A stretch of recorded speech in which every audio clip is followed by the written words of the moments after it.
এ সুসে, তুই তো লটারি খেলার সেক্রেটারি, তা তুই কত খেলা খেন দেওয়ার মূল উদ্দেশ্যটা কি?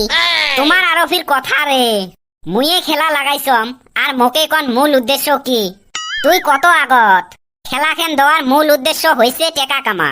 এমন করি টিকিট ছাপাছি একটা প্রাইজও পাবার না হয় মানুষ। এইটে হইছে আমার রাতারাতি মুকেশ আম্বানি হওয়া পদ্ধতি। জিন্দেগি মে খুব মাল কামাও और ऐश करो।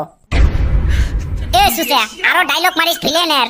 তুই তখন ওই খেলার সেক্রেটারি, কিসের জন্য খেলা খেন দেওয়া হয়েছে ওইটাই কবার না পাইস, আরো সেক্রেটারি সুদাছিস, মিছে কথা দেওয়া জায়গা না পাইস। এ সুসে, এলাই পুলিশ কেস করে দিম। খাইছে রে, ঠান্ডা পড়ছে। পুলিশের হাতত দিলে তখন মোর এলা ঠ্যাঙের তলা লাল করে দিবে। এই মন্নের খেলাটা কিসের জন্য বা লাগাছিল, পেটত আসে মুখত আসে না। এ সুসে গুলা, মোর মনত নাই রে কিসের জন্য বা লাগাছিল খেলা খেন। এ হালি, চুনা লাগার আর মানুষ পাইলি না।